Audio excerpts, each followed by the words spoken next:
आगको आसुची रज पोड़पिठा बिना रज तो पूरा फिका लगी थाए। घरे घरे पोड़पिठा निश्चय बना जाए ताहा पुणी मिठा किंतु आपण थरे एमती राग राग मसला पोड़पिठा बने कि देखंतु तो बहुत बढ़िया लगिबो। भीतर पूरा सॉफ्ट रहिबो। रजरे आपण मिठा खाई खाई जदि पूरा बोर हो जाउचंती बा मिठा खाया को आपण बिल्कुल पसंद करंतिनी ताहले एमती पोड़पिठा निश्चय थरे ट्राए करंतु। आशा करछि कि ए रेसिपीटी आपको निश्चिंत पसंद आसीबो। तो रेसिपीटी पसंद आसले भिडियोटी को निश्चय गोटे लाइक करेंगे, आपण सांगसाथी मान मध्य शेयर करेंगे और प्लीज मो चैनल को निश्चय गोटे सब्सक्राइब करेंगे। नमस्कार, टेस्टी ओडिया फूड को आपण समस्त को अनेक अनेक स्वागत। एठी पोड़पिठा बनायापाई मुझे गोटे कप्र बिरी नहीं जाऊँगी। बिरी ये 240 ग्राम बिरी अच्छी मुझे मेजरिंग कप्रे मापिकी नौची। आपड़ जेकोसी गिना कि ग्लास सेट करेंगे से आप मापिकी नेबे। तो गोटे कप बिरी को मुझे 1.5 कप चाउल दूची। तो आठू अधिका चाउल देवेनी, बेसी अधिका चाउल हेले ना पिठाटा टाण हो। तो गोटे कप बिरी 1.5 कप चाउल ही पूरा परफेक्ट हम। तो आपको कौन करवा 3-4 थर आप भल कि धोईदेवे। धोईदेला आदरे मुझे धोई आनली। धोइला ये आम कौन करवा पानी दे देकी आपको पूरा बतुरे छाड़ीदबा। यहाँ 7 घंटा पखापाखि एटा बतुरे देइथिली। तो ये देखो यहाँ पूरा भल कि बतुरी जाइए बिरी चाउल आमर। तो ये कौन करवा आपको भल कि धोई आणिकी आम बाटिदबा। तो ग्राइंडर जार देदेली अल्प अल्प पानी देकी आपण एटा को बाटिबे। तो बेसी एटा बिल्कुल भी पानिया हेबनी। देखी पारे बैटरटा जमती होईची तो सेमिति ही बैटर रहिबो। तो मोर एटा जतिकी बाटिथिली मोर माने 2 थर हैला। तो मु बाटिली ग्राइंडर जार धोईकी टिके मु एठी पानी देली। तो एबे आपको कौन करेंगे गोटे डायरेक्शन रे 4 ରୁ 5 मिनिट पाखापाखि आप भल कि आपको फेंटिबे हाथ साहाଯ୍ୟରେ फेंटिले ना एटा बढ़िया से फर्मेंट हम। तो ये देखिपे पूरा बिरीटा चाउल पूरा हल्का हो गलानी। तो मु पूरा एठार 4 ରୁ 5 मिनिट पाखापाखि आपको भलसे फेंटिदेली। बे कभर करके 7 ରୁ 8 घंटा आप रखिदेवे बा ओभरनाइट भी आप रखिपारे। मुझे ब्रेकफास्ट बनाऊँगी तो से मुझे ओभरनाइट बैटर को रखिदे फर्मेंट करने। तो सकाल सकाल मुझे 2टा आलू को मीडियम साइज आलू को चोपा छड़ेकी एमती पानी रे पकईकी रखी। तो ये आलू को कौन करवा आम गोटे ग्रेटर साहाଯ୍ୟରେ आपको कोरिबा। आलू को जिते बड़े भी कोरुचंदी एमती पानी रे पकईकी करेंगे जहाँद्वारा कि आलू बिल्कुल कला पड़बनी। ना आलू को आप एमती अलग करेंगे ना कला पड़ जाए। तो एमती पानी साहाଯ୍ୟରେ आपण करेंगे पानी रे पकईकी। तो तापर ताको भल कि 3 ରୁ 4 थर धोईदबा। आलू को धोईदेले स्ट्राचटा जो बाहर जीव ना आलूटा रखिला माने कला पड़ଯିव। तो भल कि एमती छणा साहाଯ୍ୟରେ मुझे धोई देइछि। तो ताको भल कि एमती चिपुड़ी दबा एमती बिल्कुल भी पानी रहिबनी। तो मुझे चिपुड़ी की गोटे प्लेट को बाहर कर देइछि।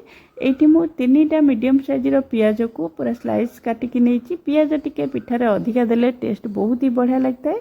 तो आप चाहिए आहरी अधिका पियाज भी दे पारे। तो ये देखो गोटे कड़ई मु गरम करके 3 बड़ चामच पाखापाखि तेल सोरिष तेल ये गरम करछि। तेल रे गोटे बड़ चामच मुझे बुट डाली दे दूची, आधा चामच चोपा छड़ा बिरी डाली दे देइछि।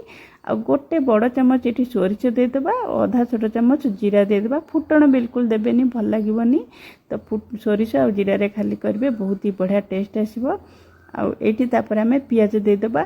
एमती बुट डाली आ बिरी डाली देले ना जिते आम पिठाटा खाइबा टेस्ट बहुत ही बढ़िया आसता है।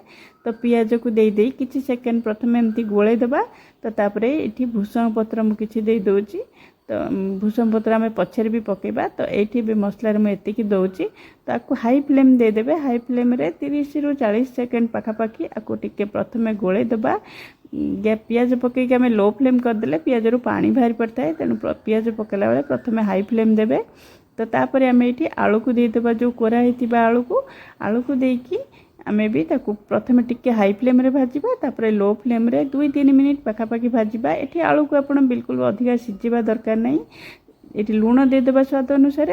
तो लुण आम बैटर भी पकेबा। तो ये मसला को जी लुण से अनुसार आप लुण देबे। तो आलू को लो फ्लेम रे आम 1 ରୁ 2 मिनिट पाखापाखि भाजिबा जमती आलू और पियाज रू टिके कलर चेंज हम। अत्यधिक ये भाजिबा बिल्कुल दरकार नहीं।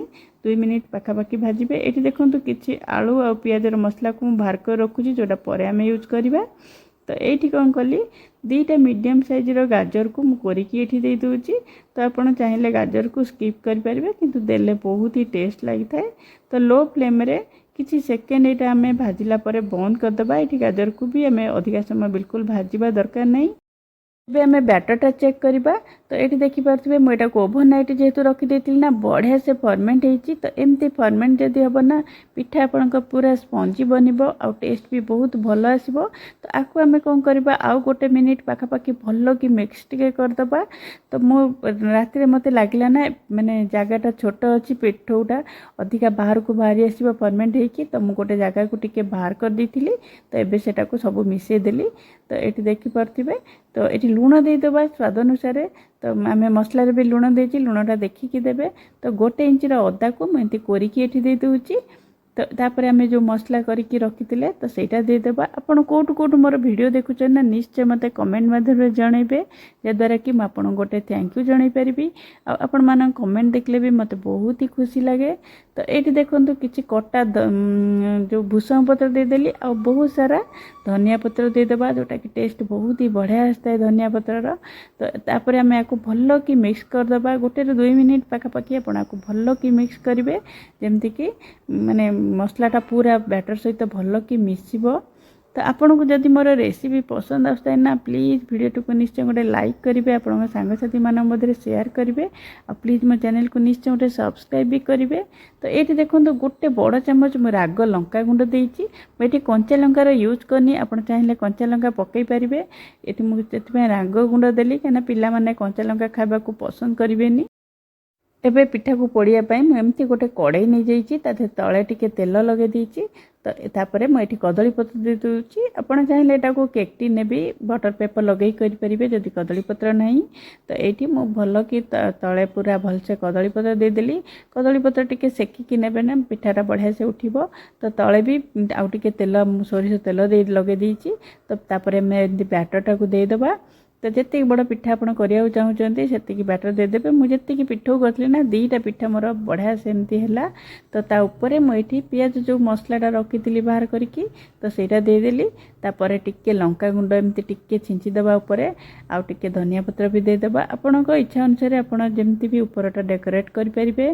तापर मुझे गैस रे बसईदेली। प्रथम टिके हाई फ्लेम 4 ରୁ 5 मिनट पाखापाखि रखीदे। तापर लो फ्लेम 40 ରୁ 50 मिनट पूरा रखीदे पिठाटा हाँपाई। मझे आप चेक करेंगे। तो पिठाटा हो गले जमी छुरी कि टूथपिक परेबे ना पूरा क्लीन बाहर जानवे पिठा हो गला। ताकू एमती गोटे प्लेट रे आम उल्टे देवा। उल्टे तलपटा को भी माने गोटे तावा गरम करके ताऊपर देदेबा और प्लेटा को एमती काढ़ीदेवा। तलटा भी भलसे पोड़ीज। जदि आप तलपटा पोड़िया को चाहूना ना सेमती भी आप रखी खाईपारे। किंतु जेहेतु पोड़पिठा आम बनाऊँ 2 पट जाक जदि पोड़ी थाए ना माने खाइबा को बहुत ही बढ़िया लगी थाए। ये आपन को देखो कदली पत्र बाहर करके केते बढ़िया देखा जाउची। देखि पारंतु पिठाटा केते कलर केते बढ़िया आछि और केते बढ़िया से पोड़ीची भी पिठाटा। माने जे कहीं भी देखिबे ना आपको कहबेनी एटा राग मसला पोड़पिठा बोली। तो ये देखिपे यहाँ मोर भी 2-3 मिनिट पाखापाखि को रखीदे या 4 ରୁ 5 मिनिट पाखापाखि आपन को जी पोड़ा पसंद आपड़ से अनुसार पिठाटा को ये पोड़ी पारे। ये आमर पिठा बनिकी रेडी हो गला। आप निश्चय थे रजरे बनइबे। आ सहित व्हाइट चटनी हो या मुझे दही और पुदीनार चटनी बनई सहित भी बहुत बढ़िया लगे। ये देखिपे पिठा पूरा गरम गरम अच्छी धुआं बाहर पूरा ठंडा है भी आप पिठाटा को काटी पारे बढ़िया से पीस बाहर। तो निश्चय थे बनातु आ केमती लगुच मत कमेंट माध्यम निश्चिंत जनातु। आज रही पुणी आसबे आ गोटे नुआ रेसिपी नहीं कि बाय बाय।